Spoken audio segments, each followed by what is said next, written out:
Assalamualaikum warahmatullahi wabarakatuh. Halo teman-teman. Sarkomer kali ini akan membahas materi terkait dengan penilaian tindakan kelas atau Classroom Action Research, di mana terkait dengan PTK itu sangat penting bagi guru untuk mengetahui.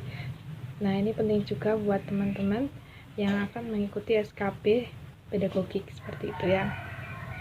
Oke, kita langsung aja bahas ya. Kita bahas dulu teorinya terlebih dahulu, nanti akan ada latihan soal dan pembahasannya seperti itu.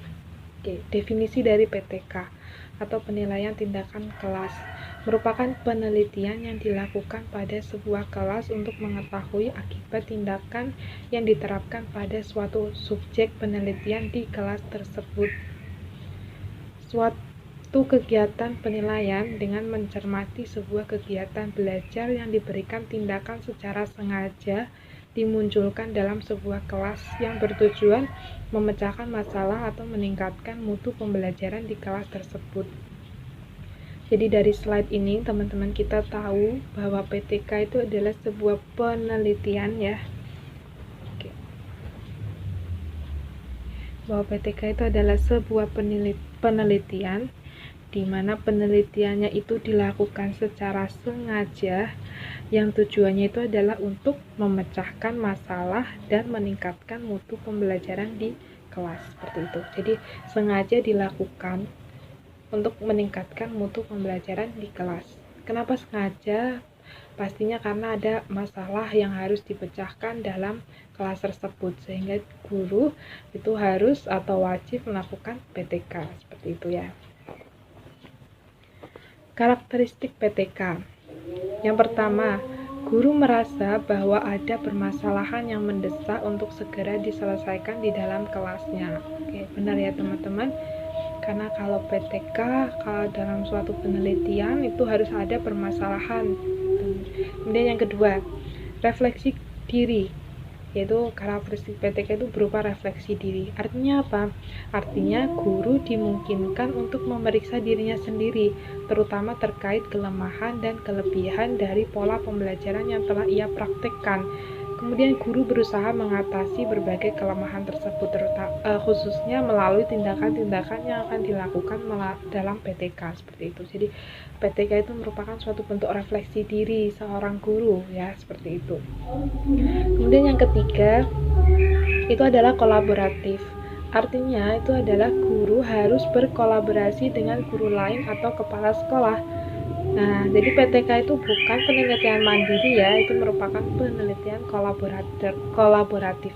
Kenapa harus berkolaborasi dengan guru lain atau guru atau kepala sekolah? Nah, ini kita ingat lagi bahwa tujuan PTK itu adalah untuk meningkatkan mutu pembelajaran di kelas. Otomatis kalau mutu pembelajaran di kelasnya itu meningkat, otomatis akan berdampak pula dengan mutu pembelajaran di suatu sekolah, sehingga harus dilakukan secara kolaboratif. Kemudian yang keempat, PTK dilakukan di dalam kelas ya. Maksudnya kelas itu bukan suatu ruangan yang dibatasi oleh tembok seperti itu ya. Tapi kelas adalah tempat di mana terjadi proses pembelajaran antara guru dengan siswa. Jadi kelas itu nggak harus dalam suatu ruangan, bisa juga kalau pembelajarannya di luar kelas itu juga bisa dilakukan dengan PTK. Itu kelas di mana ada interaksi antara siswa dengan guru, itu sudah dikatakan sebagai kelas seperti itu. Kemudian yang kelima, PTK bertujuan untuk memperbaiki pembelajaran secara terus-menerus. Artinya apa? Artinya PTK itu dilakukan siklus demi siklus, di dalamnya harus mencerminkan perbaikan demi perbaikan yang dicapai.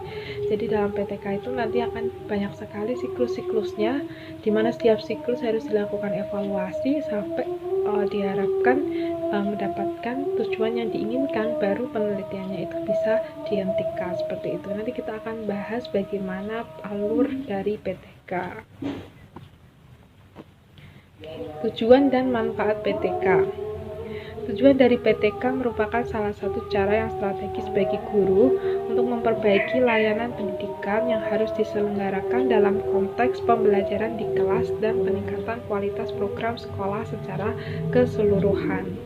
Manfaat PTK ini menyasar 3 ya, karena sasaran dari PTK kan ada 3, yaitu siswa, guru, dan sekolah. Manfaat bagi siswa. Hasil belajar siswa diharapkan akan meningkat karena kesalahan atau kesulitan dalam pembelajaran cepat dianalisis. Itu melalui siklus-siklus dalam PTK tadi ya. Kemudian bagi guru, memperbaiki proses pembelajaran, mengembangkan dan meningkatkan kinerjanya secara profesional, mengembangkan pengetahuan dan keterampilan sendiri, merasa lebih percaya diri karena merefleksi dan menganalisis kinerjanya sendiri. Oke, seperti yang sudah disebutkan pada karakteristik PTK tadi ya, terkait dengan refleksi diri. Kemudian manfaat yang ketiga bagi sekolah untuk meningkatnya kualitas pembelajaran yang mencerminkan kualitas pendidikan di sekolah tersebut sesuai dengan tujuan dari manfaat PTK atau definisi dari PTK itu adalah ingin meningkatkan mutu pembelajaran di kelas seperti itu.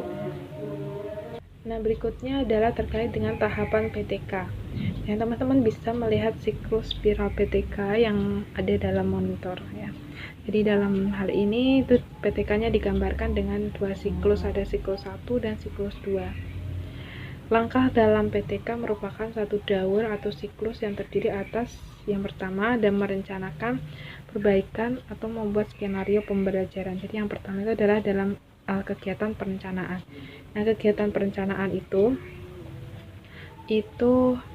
berkaitan dengan pembuatan skenario pembelajaran, yaitu menyiapkan antara silabus, kemudian RPP, alat evaluasi, media, seperti itu ya teman-teman. Kemudian yang kedua itu adalah melaksanakan tindakan, jadi tindakannya itu disesuaikan dengan rencana atau skenario pembelajaran yang telah dibuat sebelumnya pada tahap perencanaan.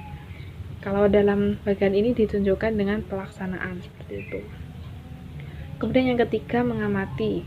Nah, kegiatan mengamati ini dilakukan bersamaan dengan pelaksanaan tindakan, ya, atau yang di dalam siklus ini disebut sebagai pengamatan. Kemudian yang keempat, melakukan refleksi. Data yang dianalisis lalu disintesiskan. Artinya refleksi itu adalah seperti dievaluasi. Apa yang kurang, apakah sudah mencapai tujuan atau belum, yaitu direfleksi kembali. Dicari kembali permasalahannya. Kalau sudah ternyata ketemu masalah yang baru, kemudian dicari lagi. Dibuat lagi skenario pembelajaran. Kok ternyata tujuannya belum tercapai, nah itu dibuat lagi perencanaan atau skenario pembelajarannya pada siklus 2. Seperti itu berulang terus, perencanaan, pelaksanaan, pengamatan, refleksi. Ini dilakukan secara berulang-ulang terus sampai tujuan yang diinginkan oleh guru itu tercapai, seperti itu. Jadi ada 4 tahapan ya teman-teman dalam PTK. Jadi yang pertama itu adalah perencanaan, kemudian yang kedua itu adalah pelaksanaan, yang ketiga pengamatan, yang keempat itu adalah refleksi. Seperti itu. Terima kasih teman-teman telah menonton video Sarkomer. Assalamualaikum warahmatullahi wabarakatuh.